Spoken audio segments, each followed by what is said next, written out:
damos una bienvenida. Mirando el reloj, lo que pasó fue que ayer tarde no me di cuenta que había un reloj y me pasé. Espero que hoy el reloj pues tenga misericordia de mí, pueda cumplir el horario. Y si no, pues lo que el Señor quiera, ¿cierto? Padre, queremos en este momento darte las gracias por este precioso tiempo que nos estás entregando. Disfrutar de la cena del Señor, recordar a nuestro amado Salvador en su obra de redención a nuestro favor. Qué privilegio, qué bendición el que podemos disfrutar. También elevarte a ti, oh Dios,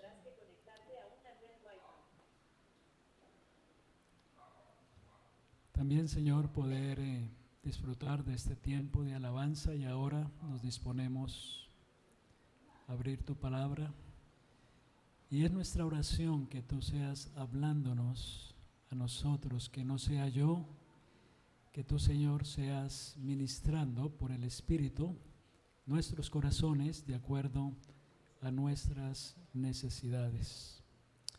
Es nuestra oración en el precioso nombre del Señor Jesús. Amén.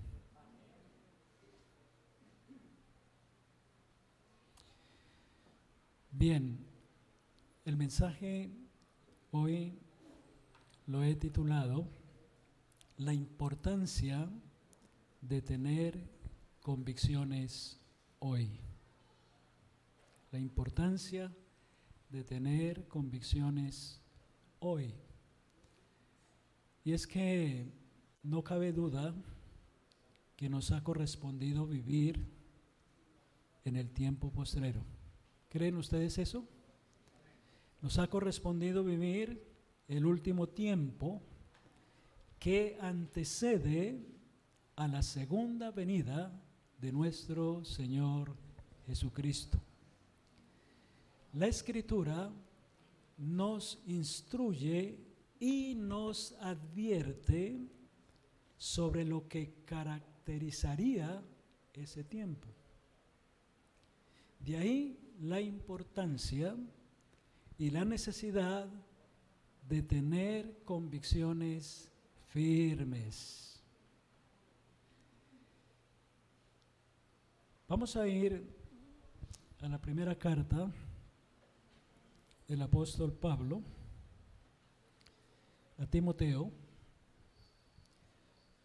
y vamos a ver en estas escrituras las características del último tiempo. Primera de Timoteo, capítulo 4, versículo 1, dice: pero el Espíritu dice claramente que en los últimos tiempos algunos renegarán de la fe y harán caso a espíritus engañadores y a doctrinas demoníacas. En los últimos tiempos algunos renegarán de la fe. Habría una gran apostasía. Dejarían la verdad, se apartarían de ella y se volverían atrás. Eso es lo que quiere decir la palabra apostasía.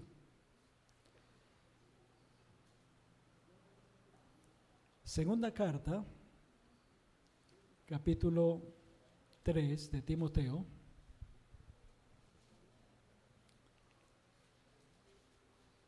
versículo 1.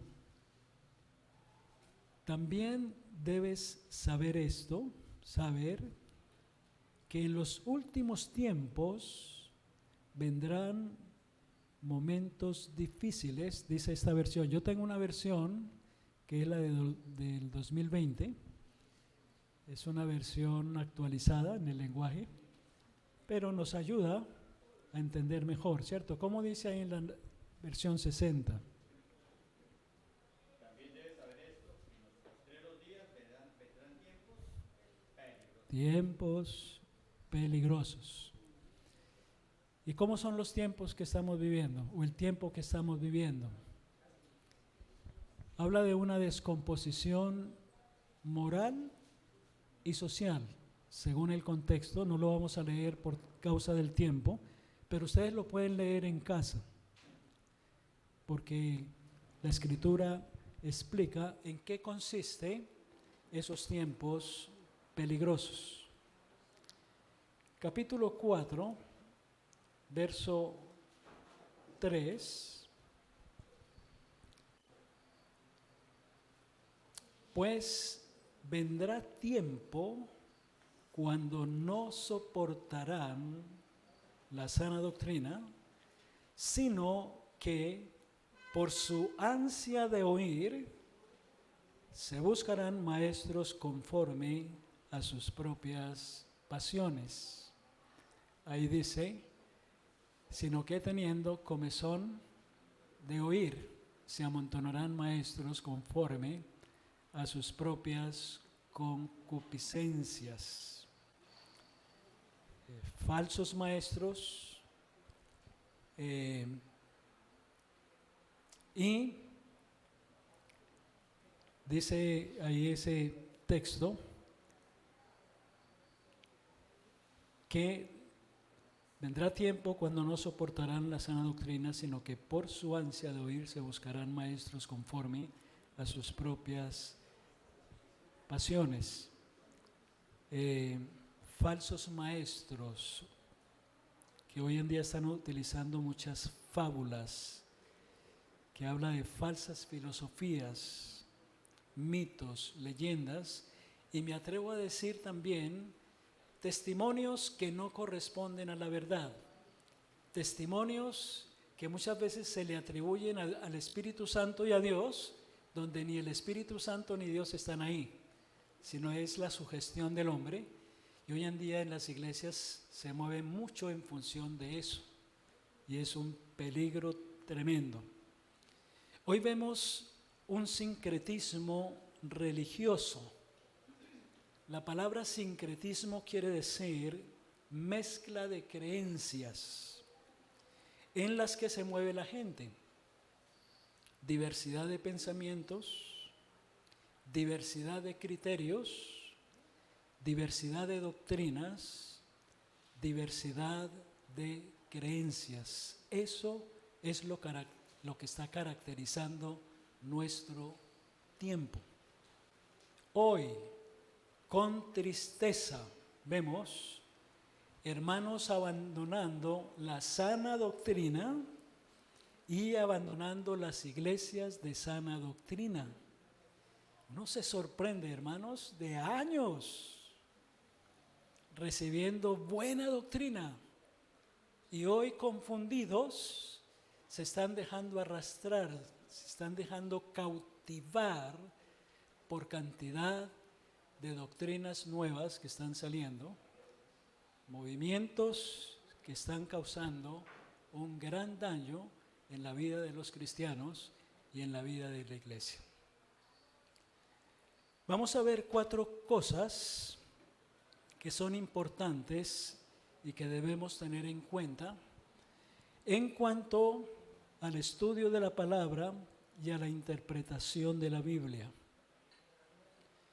Primer cosa a tener en cuenta es que hay cosas secretas que pertenecen a Dios. Eso lo vemos en Deuteronomio capítulo 29, verso 29.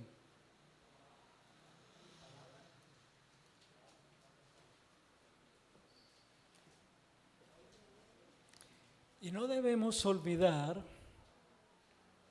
que cuando estamos acercándonos a la Biblia, Es como si nos estuviéramos acercando a Dios mismo, porque es Dios el que nos va a hablar a través de ella. Por lo tanto, no debemos olvidar que debemos hacerlo con mucho temor y temblor. No es cualquier libro. No es para interpretarlo de cualquier manera. La Biblia se explica a sí misma, se interpreta a sí misma. Y vamos a encontrarnos, dice el texto, 29:29, las cosas secretas pertenecen al Señor, nuestro Dios, pero las reveladas son para nosotros y para nuestros hijos por siempre, a fin de que cumplamos todas las palabras de esta ley. Hoy en día, con el tema del hipercalvinismo, se está hablando mucho acerca de la elección, de la predestinación.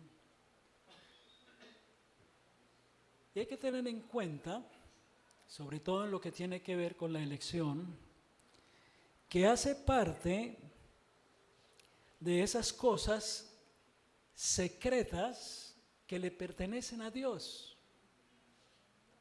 La Biblia nos muestra dos verdades que son muy claras, y es la soberanía de Dios, por un lado, y por otro lado, la responsabilidad del hombre.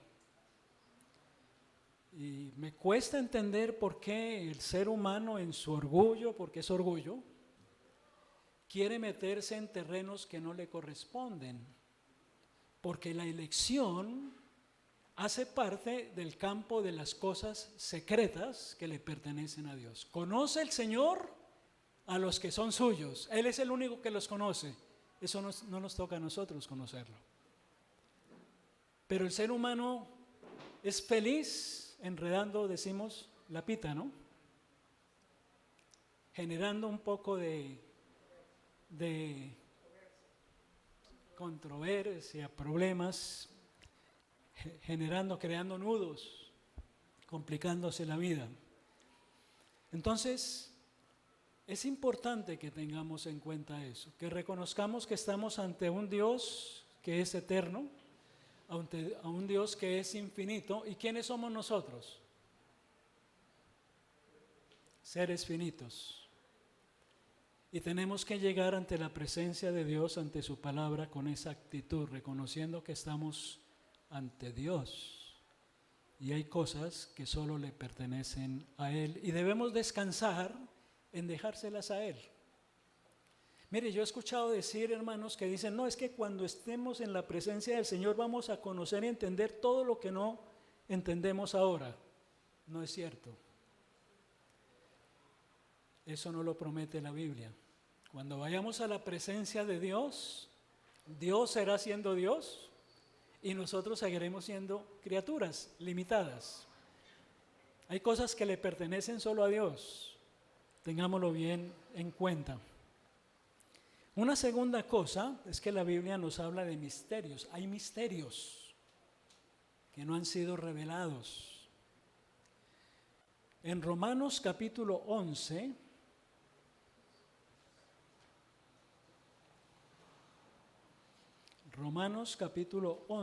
verso 25.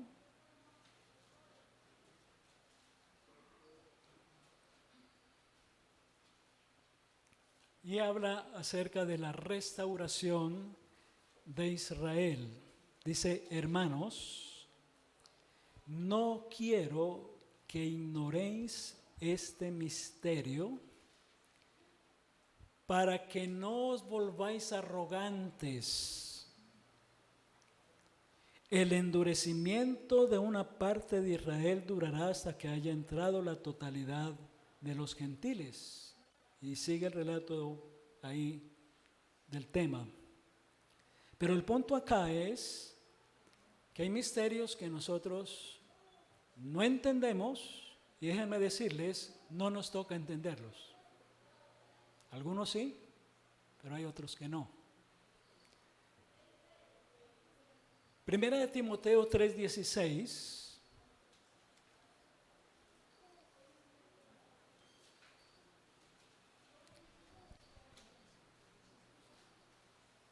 dice, indiscutiblemente, grande es el misterio de la piedad. Dios se ha manifestado en carne, justificado por el Espíritu, visto por los ángeles, predicado a los gentiles, creído en el mundo, recibido en gloria.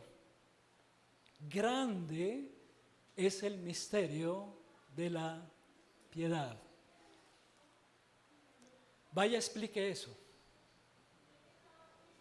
Humanamente, razonablemente no tiene explicación. Nosotros lo creemos por fe. Lo creemos por fe, no porque lo entendamos. Definitivamente es un gran misterio que Dios se haya manifestado en carne en la persona de su Hijo Jesucristo. Entonces en la Biblia encontramos misterios, cosas secretas que pertenecen a Dios y misterios. Pero también encontramos cosas difíciles de entender. Segunda de Pedro,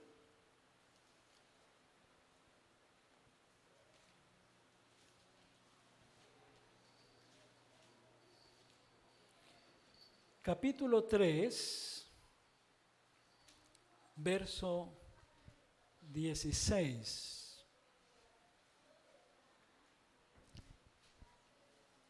Dice el versículo 14, por eso, amados, mientras esperáis que estas cosas sucedan, haced todo lo posible para ser hallados en paz, intachables e irreprensibles.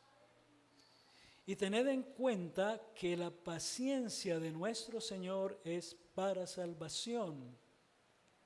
Así os ha escrito también nuestro amado hermano Pablo, según la sabiduría que le ha sido dada. En casi todas sus epístolas habla de estos temas, aunque hay algunas cosas difíciles de entender que los ignorantes e inconstantes tuercen, como hacen también con las otras escrituras, para su propia perdición. O sea que esto es algo delicado. Esto tiene consecuencias graves. Algunos no la tienen en cuenta. Pero al acercarnos a este libro, que es la palabra de Dios, tenemos que reconocer que hay temas que son difíciles de entender. Y cuarto, debemos tener humildad, temor y temblor ante Dios y su palabra. Isaías capítulo 66.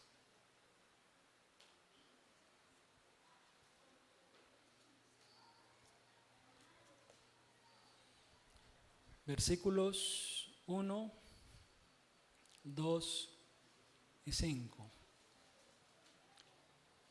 El Señor ha dicho, el cielo es mi trono y la tierra el estrado de mis pies. ¿Dónde está la casa que me habréis de edificar? ¿Dónde el lugar de mi reposo?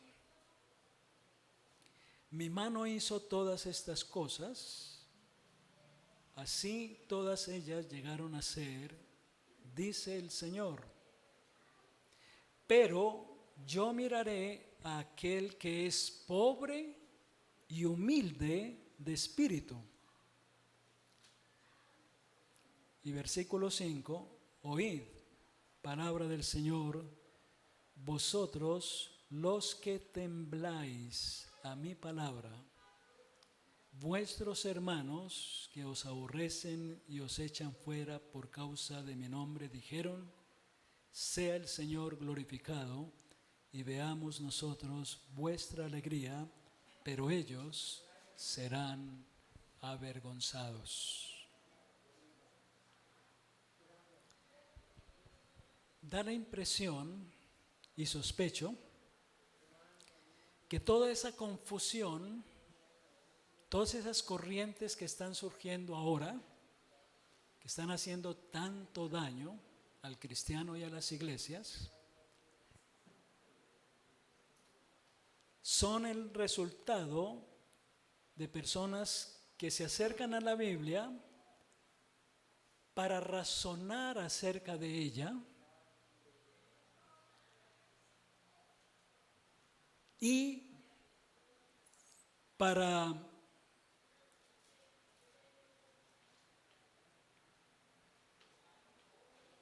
pretender conocer la verdad, pero basados no en la revelación del Espíritu Santo, sino en una actitud orgullosa, humana y razonable, donde la humildad y donde el temor y el temblor están ausentes. Es el ser humano en su orgullo, en su soberbia, en su arrogancia, queriendo interpretar la palabra de Dios. Entonces, es importante, hermanos, que tengamos esto en cuenta. Hay cosas secretas que pertenecen a Dios. Hay misterios. Hay cosas difíciles de entender y debemos acercarnos a la palabra con humildad, con temor y con temblor, porque estamos ante el mismísimo Dios, nuestro Creador. Y esto nos va a guardar de caer en el error, de llegar a entender y a creer no lo que Dios dice, sino lo que la persona entiende. En tercer lugar, debemos desarrollar convicciones firmes en relación primeramente con nuestro Dios. Ahí mismo en Isaías capítulo 43,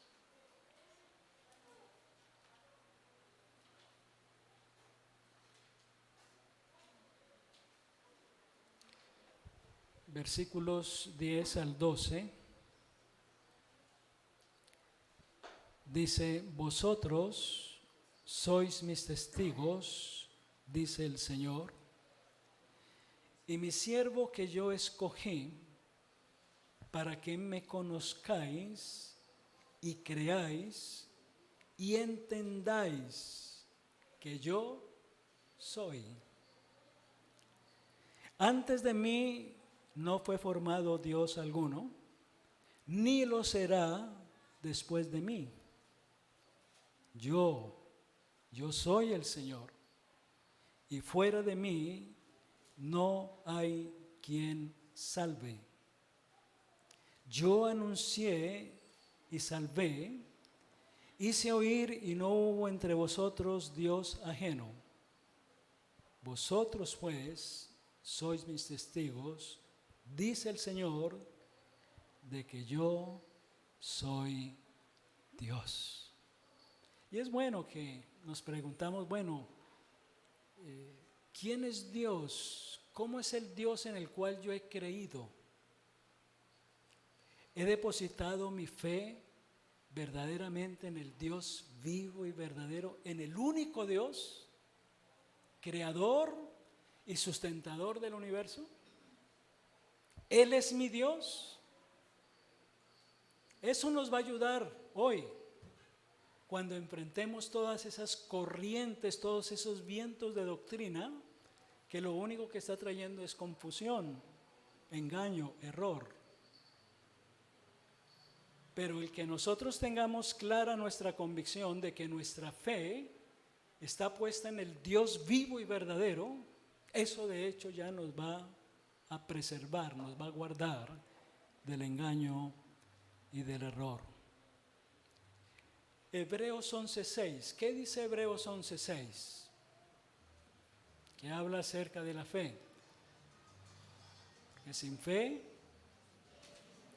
es imposible agradar a Dios, porque es necesario que el que se acerca a Dios crea que le hay y que es galardoneador de los que le buscan.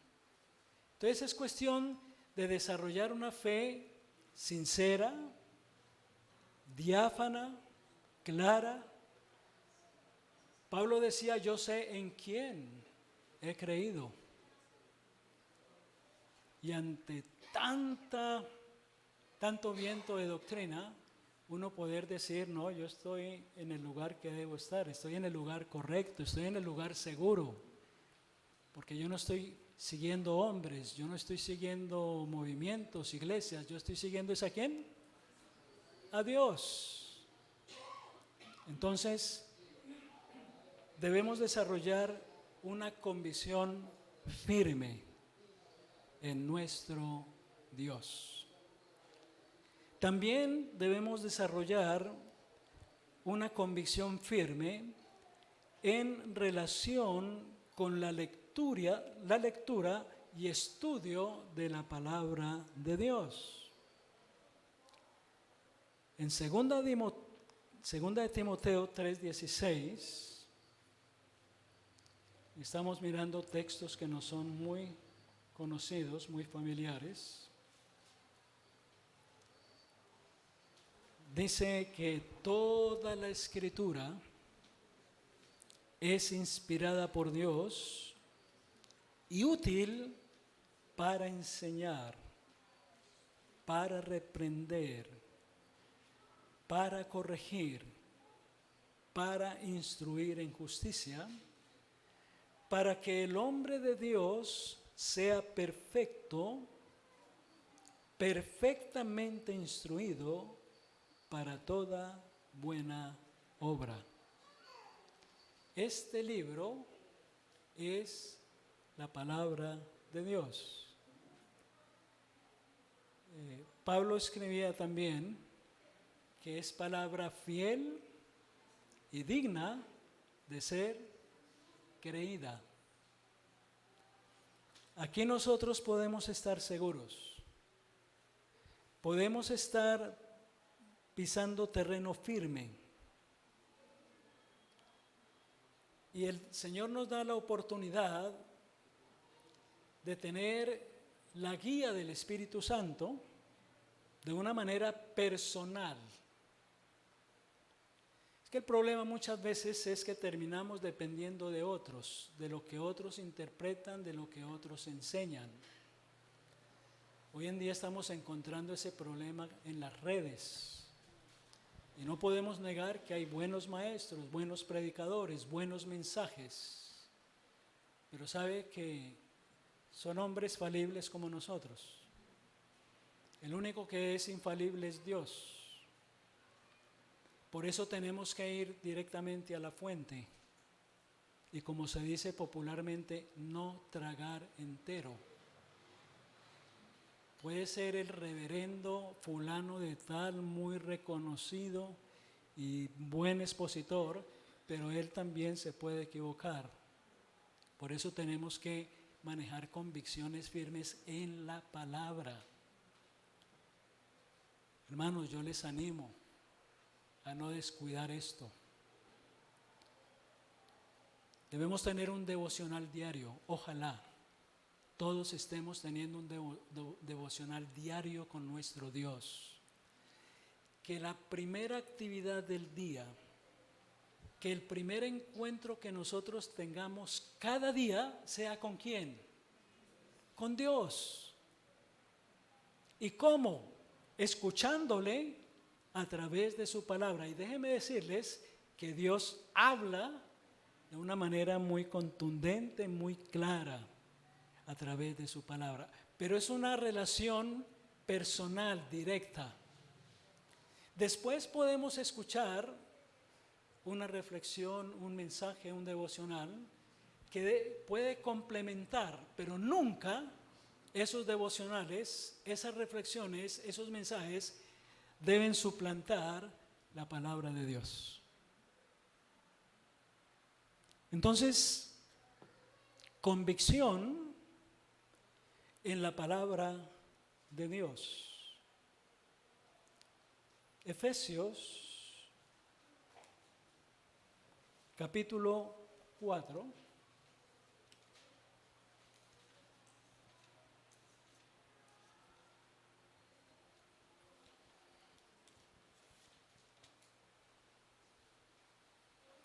Versículos 11 al 16. Y dice así la Escritura: y Él mismo constituyó a unos apóstoles, a otros profetas, a otros evangelistas, a otros pastores y maestros. ¿Con qué fin? A fin de perfeccionar a los creyentes para la obra del ministerio, para la edificación del cuerpo de Cristo, hasta que todos lleguemos a la unidad de la fe y del conocimiento del Hijo de Dios, al hombre perfecto, maduro, a la medida de la estatura de la plenitud de Cristo. Así que ya no seamos niños fluctuantes, arrastrados para todos lados por todo viento de doctrina y por aquellos que para engañar emplean con astucia las artimañas del error. Más bien, al seguir la verdad en amor, crezcamos en todo en aquel que es la cabeza, esto es Cristo, de quien todo el cuerpo bien articulado y unido entre sí por todas las coyunturas que se ayudan mutuamente según la función propia de cada miembro, recibe su crecimiento para ir edificándose en amor. Esta es otra herramienta, si lo podemos llamar así, otro medio que Dios ha establecido por el cual nosotros podemos estar afirmándonos en nuestra fe y ayudándonos en nuestras convicciones en cuanto a la palabra de Dios. Mire, no hay iglesias perfectas, no hay una sola iglesia perfecta. Hay personas que se equivocan cuando están buscando la iglesia perfecta y se la pasan de un lado para otro sin encontrarla. No, toda iglesia está conformada por personas imperfectas como usted y yo. Así de sencillo. Pero Dios ha constituido, ha levantado hombres con dones. ¿Para qué? Para enseñar su palabra, para instruirnos en ella, para edificarnos en el cuerpo de Cristo, para que todos lleguemos a la unidad de la fe, o sea que todos estemos hablando una misma cosa, creyendo una misma cosa, unidos en la fe y del conocimiento de Dios, para llegar a manejar una perfección, que aquí la palabra perfección habla de madurez, a tal punto que lleguemos a la madurez de tener la capacidad de discernir entre lo que está bien y lo que está mal, entre lo que es correcto y lo que es incorrecto.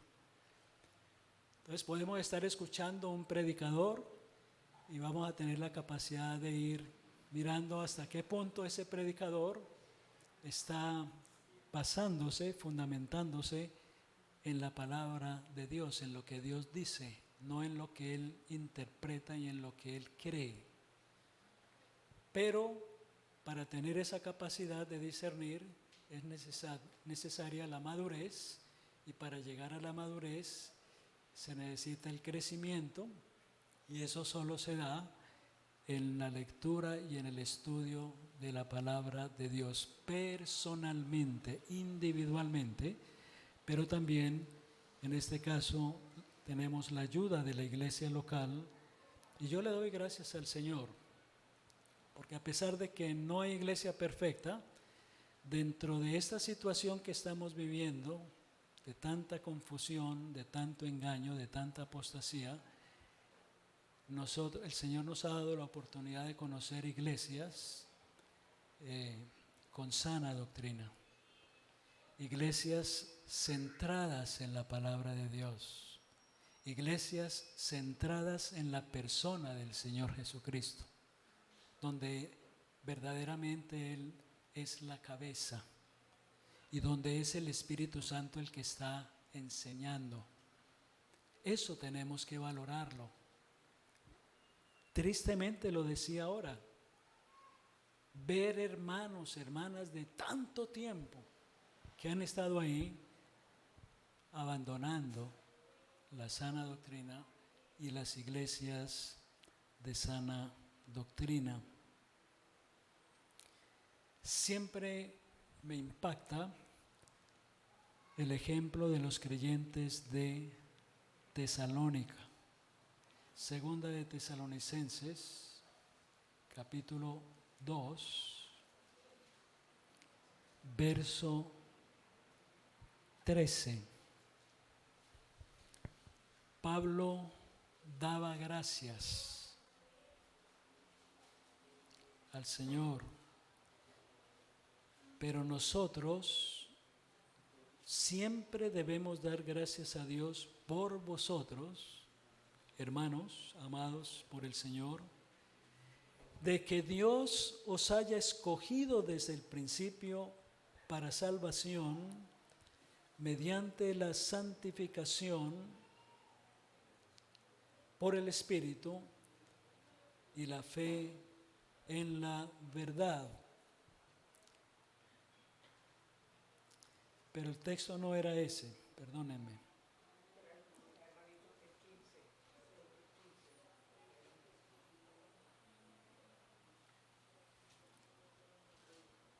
No.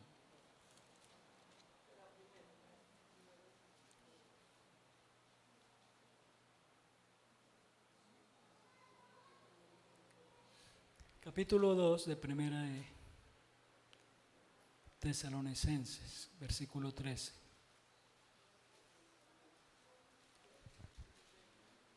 Por todo ello, también nosotros damos gracias a Dios sin cesar, porque cuando recibisteis la palabra de Dios que oísteis de nosotros, no la recibisteis como palabra humana, sino como lo que es en verdad la palabra de Dios que actúa en vosotros los creyentes.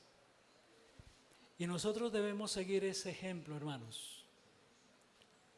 Cuando nos acerquemos a este libro, a la Biblia, a la palabra de Dios, es para reconocer en ella la palabra de Dios, no de hombres. Y los creyentes de Tesalonicenses lo entendieron y lo asumieron. Y recibieron la palabra de Dios como lo que es, palabra de Dios, no palabra de hombres. Y eso va a dar como resultado que esa palabra que tiene poder, que es viva y eficaz, actúa poderosamente en la vida del creyente.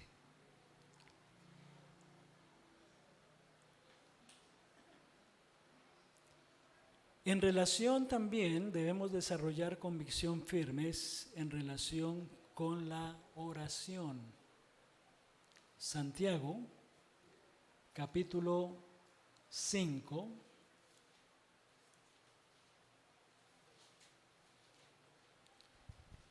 versículos 13 al 18.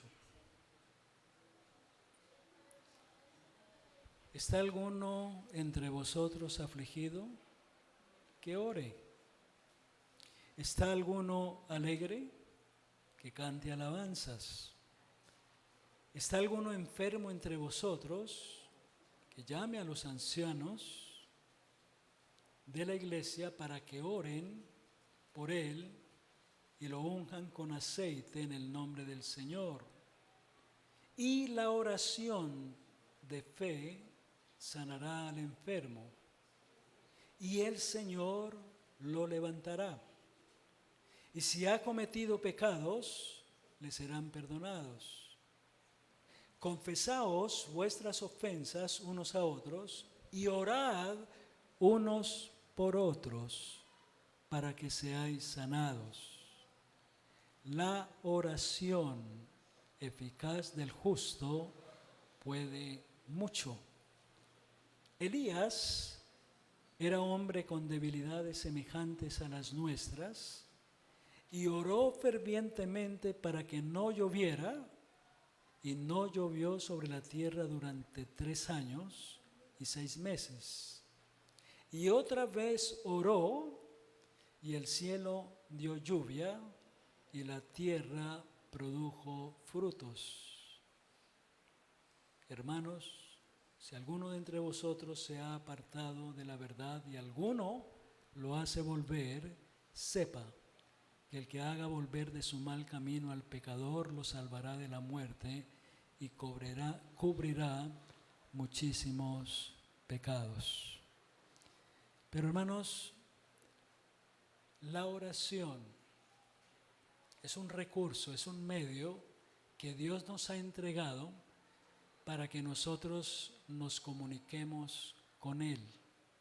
Dios se comunica con nosotros a través de su palabra. Dios nos habla a nosotros a través de su palabra. Dios nos da a conocer su voluntad para nosotros a través de su palabra. Pero el asunto es de doble vía. Dios quiere escucharnos.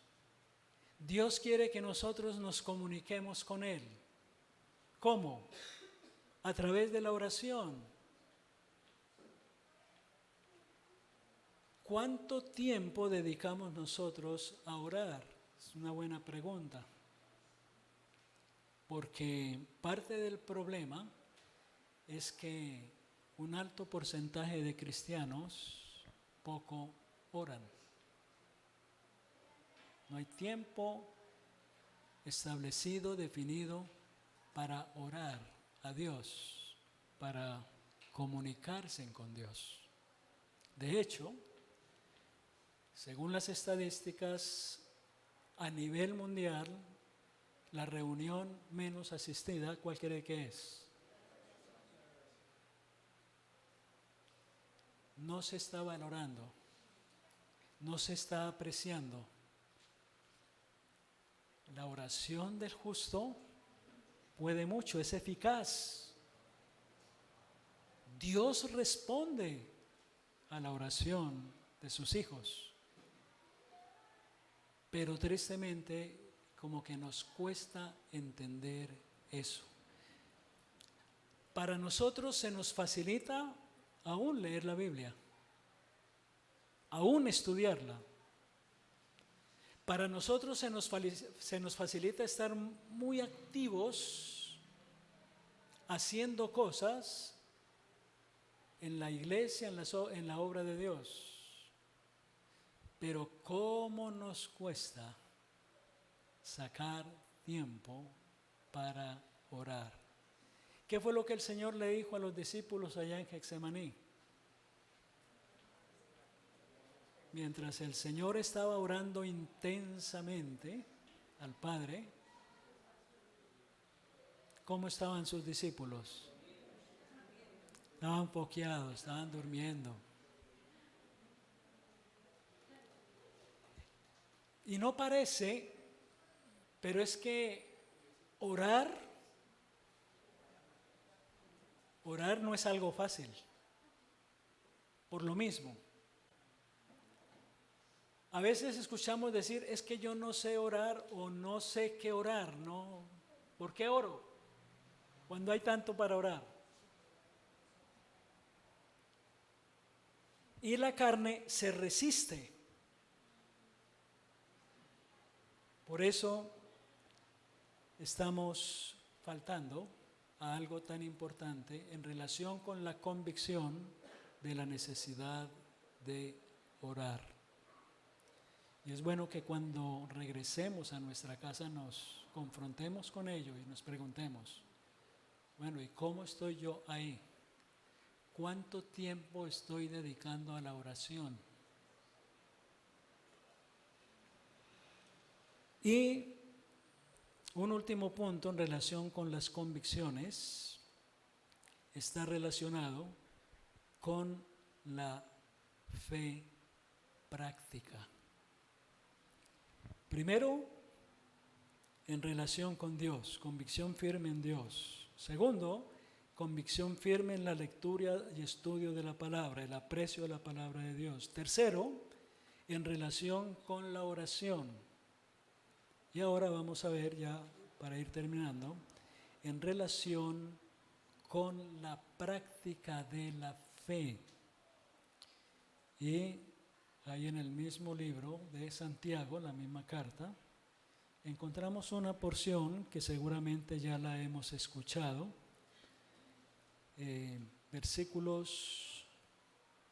capítulo 2, versículos 14 al 26.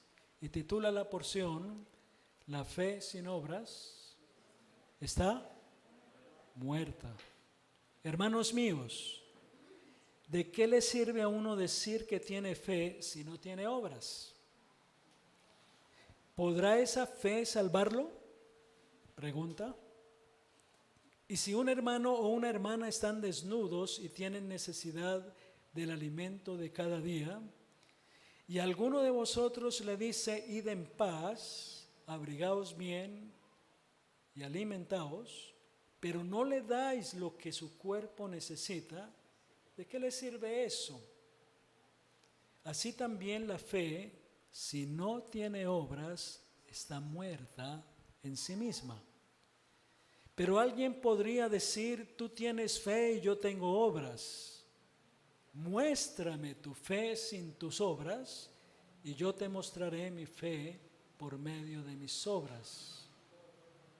¿Tú crees que Dios es uno? Haces bien. También los demonios creen y tiemblan. Pero ¿quieres comprender, hombre necio, que la fe sin obras está muerta? Abraham, nuestro padre, ¿acaso no fue justificado por las obras cuando ofreció a su hijo Isaac sobre el altar? ¿No ves que la fe actuó juntamente con sus obras? Yo creo que el punto acá se resume en esa frase. La fe actúa juntamente con las obras. ¿No ves que la fe actuó juntamente con sus obras y que por las obras su fe alcanzó la perfección? Y se cumplió la escritura que dice, Abraham creyó a Dios y le fue contado por justicia y fue llamado amigo de Dios. ¿Cómo podéis ver al ser humano? Como podéis ver, el ser humano es justificado por las obras y no solamente por la fe. Asimismo, Rahab la ramera, ¿acaso no fue justificada por obras cuando recibió a los mensajeros y los envió por otro camino? Así como el cuerpo sin espíritu está muerto, también la fe sin obras está muerta. Ahora, aquí las obras no están relacionadas con la salvación. Aquí las obras están relacionadas con la vida espiritual, con la vida cristiana. No somos salvos por obras, eso está claro, pero dice en Efesios que somos salvos para buenas obras, porque una fe activa produce, genera obras, genera obediencia a la palabra de Dios. No se queda en el campo teórico, en el campo religioso. Se convierte en una experiencia espiritual verdadera, donde creemos, hacemos, nos comportamos de acuerdo a lo que Dios dice y, ojo, a lo que Dios manda en su palabra a nosotros. Es una fe activa. Y déjenme decirles que la tendencia es vivir en función de la creencia y no en función de la convicción. ¿Me explico? Una cosa es creer con la mente, entender la palabra mentalmente, la escuchamos, la conocemos, es más, a veces la tenemos memorizada, pero nos encontramos con la triste realidad de que como que esa creencia no trasciende, solo se enfoca es en el campo de la religiosidad. Entonces no me afecta en mi vida personal como debiera, no me afecta en mi vida matrimonial como debiera, no me afecta en la vida familiar, en la vida social, sino que me afecta en lo que tiene que ver con lo religioso. Entonces soy muy constante a las reuniones, a los cultos. De pronto cumplo por ahí con rapidez en tener una lectura rápida de la Escritura y en mandarle al Señor una oración express, cortica, todos los días, y creemos que ya estamos bien. Pero resulta que seguimos teniendo serios problemas con nuestra personalidad. Resulta que tenemos serios problemas en las relaciones, empezando con la esposa, el esposo, con los hijos, con los hermanos, con el vecino, con el compañero de trabajo. No hay esa conversión, no hay esa diferencia, pero creemos que somos hijos de Dios, que somos cristianos. Entonces, un alto porcentaje de personas en las iglesias vive en función de la creencia y no en función de la convicción. Creo que la convicción no solamente está relacionada con la cabeza, con la creencia, sino que está relacionada con el corazón, donde están los sentimientos y las emociones, que es lo que nos lleva a practicar la fe. Ya no vivir en función de lo que nosotros creemos, de lo que nosotros decidimos, de la voluntad nuestra, sino que ya la convicción se mueve en función de la voluntad de Dios. Y ese creyente que tiene convicción está dispuesto a pagar el precio de lo que sea para conformarse a la voluntad de Dios.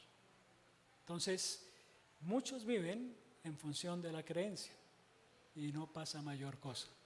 Y pocos son los que viven en función de la convicción, y esos son los hermanos que son íntegros, que son sinceros, que son temerosos delante de Dios, que son activos, que uno los ve funcionando siempre con esa disposición para agradar al Señor y para servir al Señor. Eso es convicción. Preguntémonos entonces, ¿dónde estoy yo?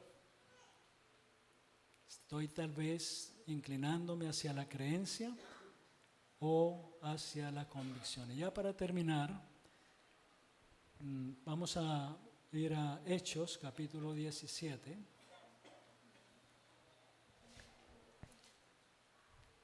Teniendo en cuenta lo anterior, debemos seguir el ejemplo de los creyentes en Berea.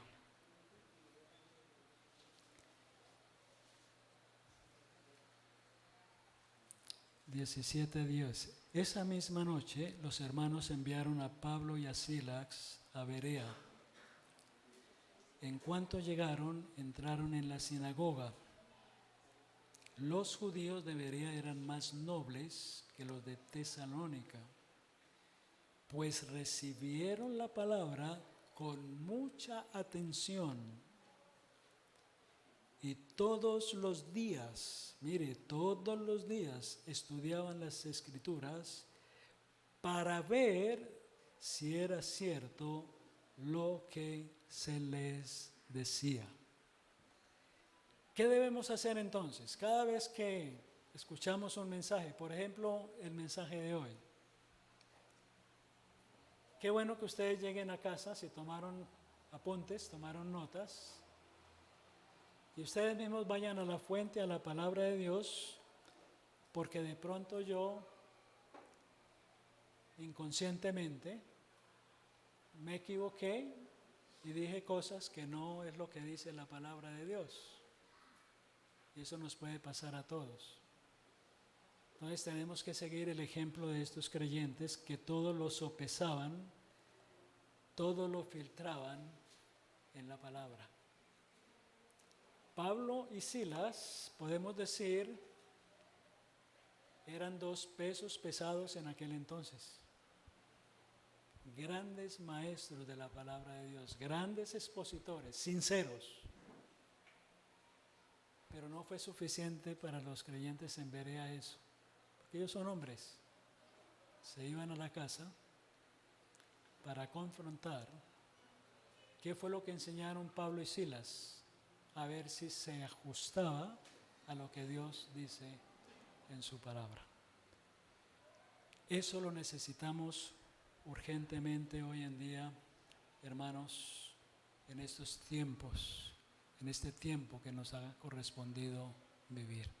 Que el Señor nos ayude, que el Señor sea propicio a nosotros y veamos la gran necesidad de manejar convicciones firmes en nuestra vida cristiana. Padre, queremos en este momento nuevamente darte las gracias por este tiempo. Gracias te damos por tu palabra preciosa.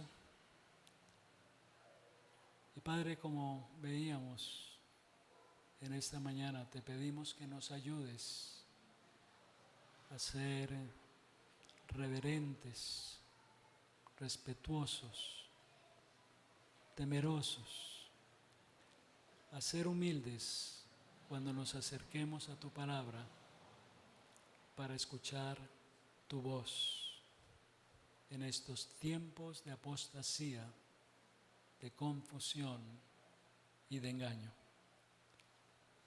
Y no solamente en lo que tiene que ver con tu palabra, sino primeramente contigo mismo, nuestro Dios.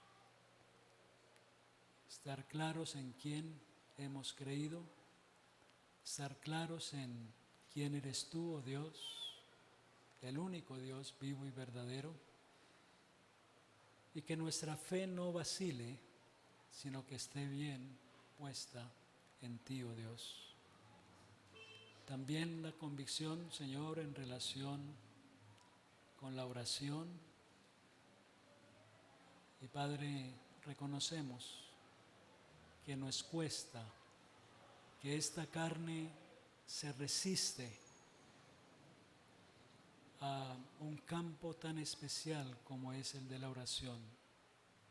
Cuánto lo necesitamos en este tiempo.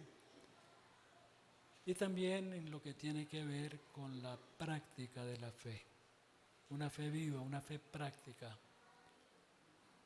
Una fe que muestre una verdadera conversión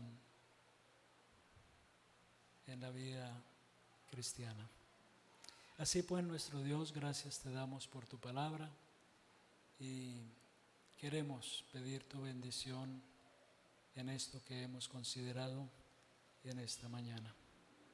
Padre, queremos colocar el resto de este día en tu presencia y esta semana que estamos empezando hoy, que tú seas siendo propicio a cada uno de nosotros, Señor, de acuerdo a nuestras necesidades que tú conoces. Y queremos aprovechar el momento para orar por los enfermos de esta congregación, de esta iglesia, tal vez familiares que están sufriendo, Señor, y te pedimos que tú tengas misericordia de ellos y nos des el gozo de ver la manifestación de tu poder en sanidad para tu honra y para tu gloria. Todo esto te lo pedimos con acción de gracias en el precioso nombre del Señor Jesús. Amén.